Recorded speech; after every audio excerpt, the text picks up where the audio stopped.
लेकिन अब सम्राट चौधरी यहाँ के बीजेपी के अध्यक्ष, प्रदेश अध्यक्ष हैं। वो जो पगड़ी बांधे थे उस समय बोले थे कि ये पगड़ी ये बांध रहे हैं इसीलिए कि नीतीश जी को कुर्सी पर से हटाना है। अब वो उसको किस तरह से मैंने पलट दे रहे हैं। सोचिए, पलटने का तो मतलब पलटी पलटी मैंने महापलटन है कि हमारी उत्पत्ति हुई थी नीतीश जी को मुख्यमंत्री बनाने के लिए। क्या तरीका है साहब। हम अखिल भारतवर्षीय यादव महासभा के संगठन से हैं, जिला अध्यक्ष हैं। ये संगठन हमारा बिल्कुल सामाजिक संगठन है। ये कैरेक्टर राजनीति का क्षय कहा जाएगा। इस नीतीश कुमार जी हाल फिलहाल कहते रह गए कि मर जाएंगे, बीजेपी के साथ नहीं जाएंगे। आप सिटीजन टाइम्स देख रहे हैं। मेरा नाम इकराम उल हक है। हम इस वक्त गोनू धाम में हैं और हमारे साथ इस फ्रेम में हैं अखिल भारतीय भारतवर्षीय यादव महासभा के जिला अध्यक्ष इंजीनियर सुहास यादव। भागलपुर से ताल्लुक़ रखते हैं। जाहिर सी बात है कि यादव महासभा को बढ़ाने के लिए अखिल भारतीय स्तर पर इस समय काम कर रहे हैं। हाल ही में उड़ीसा में अपने संगठन के तौर पर गए थे और वहाँ से कुछ कार्यक्रम में शिरकत करने के बाद पुनः वापस लौटे हैं। सवाल सबके जहन में एक ही है कि आखिर 17 महीने बाद बिहार में सरकार कैसे पलट गई। लालू यादव के समर्थक मानते हैं कि नीतीश कुमार ने अपनी प्रकृति के अनुरूप व्यवहार किया है और वो पलट गए। लालू यादव ने जब पहली मर्तबा पलटी मारे थे तो उसने संज्ञा था कि वो पलटू राम है। तो इंजीनियर सुहास यादव इस पूरे घटनाक्रम को कैसे देखते हैं? चूँकि कहीं ना कहीं यादव महासभा से जुड़े हुए हैं तो जाहिर सी बात है कि राजनीति की भी समझ रखते हैं। 17 महीने की सरकार चली और एक बार फिर से नीतीश कुमार पलटी मार कर एनडीए में चले गए। कुछ लोग कहते हैं कि कंफर्ट फील नहीं कर रहे थे राजद में, जबकि 17 महीने में सवाल सुन लीजिए, जबकि 17 महीने में तेजस्वी यादव कहते हैं कि हम थके हुए मुख्यमंत्री को इतना काम करवाए कि हम विश्व में कीर्तिमान स्थापित कर दिए नौकरी देने के मामले में। आप कैसे देखते हैं? सबसे पहले तो इकरामुल भाई, बात है कि हम अखिल भारतवर्षीय यादव महासभा के संगठन से हैं, जिला अध्यक्ष हैं। और एक बात है कि राजनीतिक तौर पर हम लोग, ये संगठन हमारा बिल्कुल सामाजिक संगठन है। राजनीति में बहुत ज़्यादा चर्चा परिचर्चा करना या किसी का क्रिटिसाइज, किसी का सपोर्ट करना उचित नहीं होता है। फिर भी आज के वातावरण और आज के माहौल के बारे में जो आप पूछे, सही में ये आश्चर्यजनक घटना है। ऐसी घटनाएं अगर इतने बड़े बड़े ओहदे पर के लोग बैठ कर के और अपना जो मोरल है, कैरेक्टर है, काम है और जो अपने वाणी से हम आज बोल रहे हैं, आपके सामने बोल रहे हैं, और थोड़ी देर के बाद आप पूछिएगा तो हम बोलेंगे हम बोले ही नहीं थे। ये कैरेक्टर राजनीति का क्षय कहा जाएगा इसको। क्योंकि अब हमारे माननीय मुख्यमंत्री नीतीश कुमार जी हाल फिलहाल कहते रह गए कि मर जाएंगे, बीजेपी के साथ नहीं जाएंगे, बीजेपी से आ गए फिर बीजेपी में चले गए। मैंने बीजेपी वालों का भी कहना था कि दरवाज़ा बंद है, फिर दरवाज़ा खुल गया। सब बीजेपी के यहाँ पर मैंने हंसी आता है इस सब बात को सुन करके। इसमें बहुत ज़्यादा करने के। अब सम्राट चौधरी यहाँ के बीजेपी के अध्यक्ष, प्रदेश अध्यक्ष हैं। वो जो पगड़ी बांधे थे उस समय बोले थे कि ये पगड़ी ये बांध रहे हैं इसीलिए कि नीतीश जी को कुर्सी पर से हटाना है। अब वो उसको किस तरह से मैंने पलट दे रहे हैं। सोचिए, पलटने का तो मतलब पलटी पलटी मैंने महापलटन।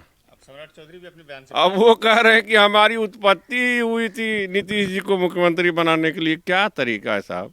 इतने बड़ी पॉलिटिशियन हैं, इतना विकास है, और आप कह रहे 17 महीना और 17 साल। सुभाष भाई, आप चूंकि सामाजिक रूप से काम करते हैं, यादव महासभा से जुड़े हुए हैं और अपनी कम्युनिटी के विकास और उन्नति के लिए काम करते हैं, तो कहीं ना कहीं उसकी समृद्धि का एक प्रश्न इससे जुड़ा हुआ है। अब इस तरह से सरकार जो बदल रही है, पलट रही है या फिर उलट रही है, इससे बिहार के लोगों में बिहार की राजनीति को लेकर के कितनी सकारात्मक सोच उसके जहन में पैदा हो?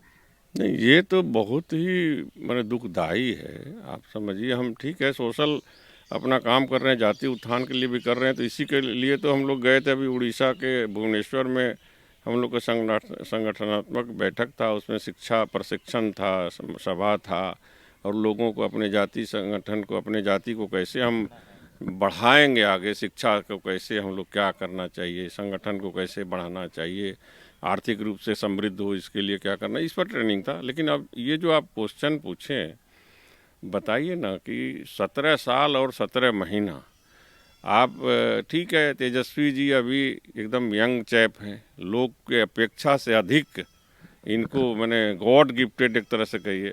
लालू जी तो हमारे समाज के बहुत ही मानिंद लोग हैं, बड़े हम लोग के पूज्य कहा जाए, हम लोग के ख़ानदान से, समाज से।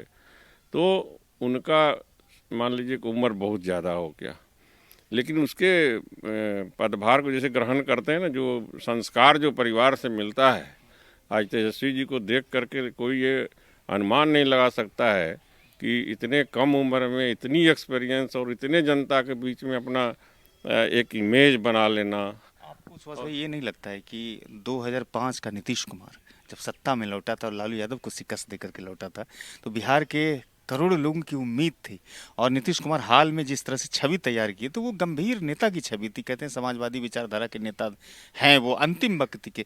लेकिन जब इस तरह का खेल वो करेंगे तो बिहार के लोगों की नज़र में कितना सम्मान पाएंगे?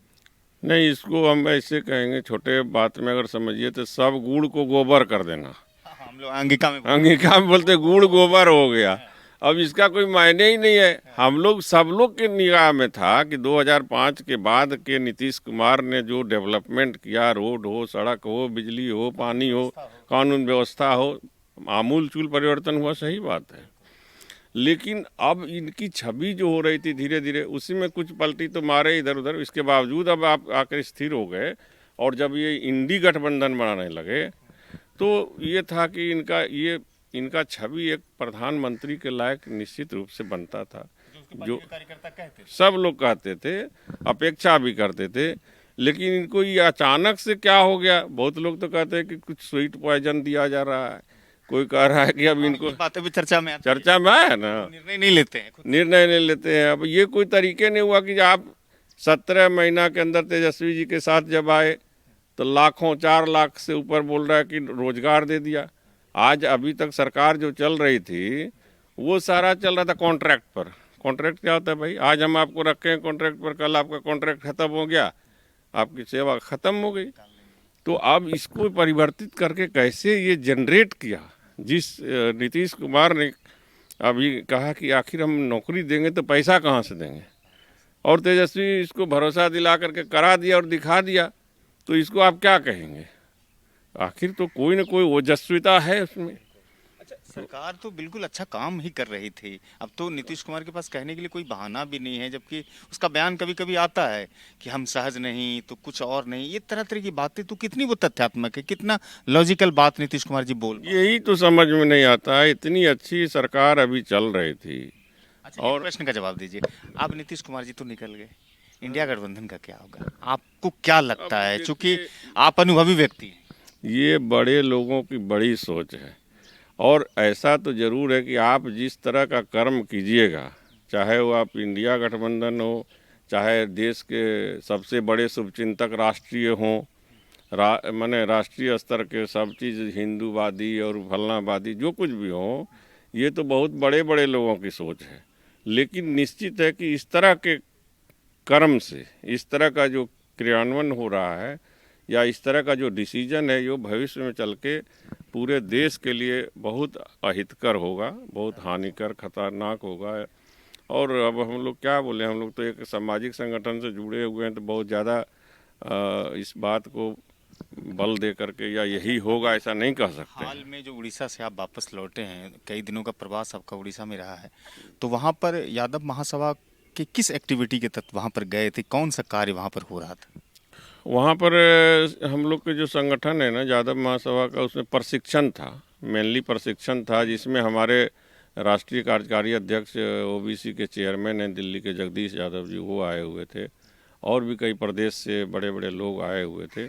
उन लोगों के बीच बैठ कर के एक दिन मैंने ट्रेनिंग था कि आखिर हम लोग को समाज से, अपने परिवार से और जाति से किस तरह से उनका विश्वास को हासिल करें, किस तरह से उसको मदद हम कर सकते हैं, चाहे वो सामाजिक रूप से, आर्थिक रूप से, शैक्षणिक रूप से, उसमें हमारी भूमिका क्या होगी, हम कैसे जाएं जो कि उसको लगे कि मेरे ऊपर विश्वास पैदा होगा, तब तो हम एक दूसरे को जोड़ पाएंगे। यही हमारा। अच्छा, बहुत दिनों तक कहते हैं कि बिहार में यादवों पर लालू यादव का राज रहा है, चूंकि हाल में भारतीय जनता पार्टी ने भी कई कार्यक्रम किए और ये कहीं ना कहीं एक सूचना देने का काम किया कि यादव लालू यादव के भरोसे नहीं है।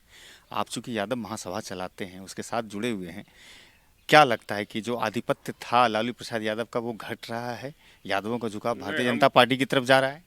हम वैसा कैसे कहेंगे? जो हमारे खानदान, हमारे समाज, हमारे जाति के पुरोधा हैं, चाहे वो लालू प्रसाद यादव जी रहें, मुलायम सिंह यादव रहें, शरद यादव रहें, राम लखन सिंह यादव रहें, जो हमारे समाज को कुछ दे करके गए हैं, ताकत दे के गए हैं। आज लालू जी के बारे में हम क्रिटिसाइज कैसे करेंगे कि उनका वो छवि ख़त्म हो गया? आज भी लोग हैं जो कि उनके प्रति बहुत समर्पित लोग हैं और उन्होंने बहुत ऐसा काम किया है जो हम लोग के जाति को छोड़ के निचले जितने भी जाति हैं सबके मुंह में आवाज़ दिया। आज किसी को आप देखिए ना भाई, जीतन राम मांझी को देखिए, क्या है, 4 गो विधायक है और वो सोचता है कि हम मुख्यमंत्री ये बने, बेटा बन जाए, हो जाए। सब बार्गेनिंग, ये सब इतना बेकार का चला, ये राजनीति का कोई स्तर ही नहीं है। आखिर में एक प्रश्न है, हमारे जिलाधिकारी नए नए आए हैं, नवनियुक्त जिलाधिकारी डॉक्टर नवल किशोर चौधरी जी, क्या उम्मीद करते हैं आप? जिलाधिकारी महोदय का तो हम लोग अपने धरती पर स्वागत करते हैं। बहुत अच्छे अफसर हैं, सुनने में आया है। कार्यशैली तो अब यहाँ रहने के बाद पता चलेगा, और इसके पहले भी जो डीएम रहे थे बहुत अच्छे थे। और इन लोगों का एक अच्छे कार्य करने के कारण ही गोपाल मंजू से बहुत बड़ा अवार्ड मिला है, इंडियन ब्यूरोक्रेसी परफॉर्मेंस अवार्ड। हाँ बिल्कुल, ये बात हम भूल गए। डॉक्टर्स भी हैं। हाँ डॉक्टर भी हैं, तो हम लोग बहुत शुभकामना है हमारी, वो यहाँ आए रहेंगे, हम लोग को उससे फ़ायदा होगा, जिला को फ़ायदा होगा, सभी लोगों को फ़ायदा होगा। बहुत बहुत शुभकामना उनको हमारी तरफ से रहे। आपको मेरी तरफ से बहुत बहुत शुभकामनाएं, चूँकि आप यादव महासभा से जुड़े हुए लगातार काम कर रहे हैं। आपका संगठन ऐसे काम करे, कीमती वक्त देने के लिए और सिटी टाइम से बात करने के लिए भी आपको बहुत सारा आभार, धन्यवाद। बहुत धन्यवाद आपको। आप इसी तरह से आते रहिए। जो हकीकत है आपका अभी जो विवेचना होता है, ये बहुत अच्छा लगता है हम लोग को। शुक्रिया शुक्रिया। तो ये इंजीनियर सुभाष यादव थे, जो यादव महासभा से जुड़े हुए हैं और भागलपुर से जिला अध्यक्ष हैं। जाहिर सी बात है कि राजनीतिक घटनाक्रम पर अच्छी पकड़ के साथ साथ अच्छा सुझाव भी देते हैं, और बिहार के लोगों के बीच में जो घटनाक्रम इस वक्त चल रही है उसके परिप्रेक्ष्य में बहुत ही बखूबी तरीके से इसने हर प्रश्नों का उत्तर दिया। एक स्कूल भी खोले हैं, तिलक इंटरनेशनल स्कूल, और यही गोनू धाम में खोले हैं। 1 साल अभी पूरा नहीं हुआ है, लेकिन ये सेवा के शर्त के साथ शुरू किए हैं। कहते हैं कि हमने नौकरी तो कर ली, सब कुछ कर लिया हमने, अब हम समाज में बदलाव लाना चाहते हैं, लेकिन मजबूत शिक्षा दे करके, यानी क्वालिटी एजुकेशन दे करके। अब लोग कितना स्वीकारते हैं इस प्रयास को, ये देखना दिलचस्प होगा। फिलहाल बातचीत का अंश अगर अच्छा लगता हो तो अपनों में साझा कर लीजिए इस वीडियो को, और थोड़ा सा सहयोग कर दीजिए। यूट्यूब पर जाकर के सिटी टाइम्स को सब्सक्राइब कीजिए। फेसबुक पर भी पेज है, तो वहाँ पर भी थोड़ा सा फॉलो और लाइक करिएगा। धन्यवाद।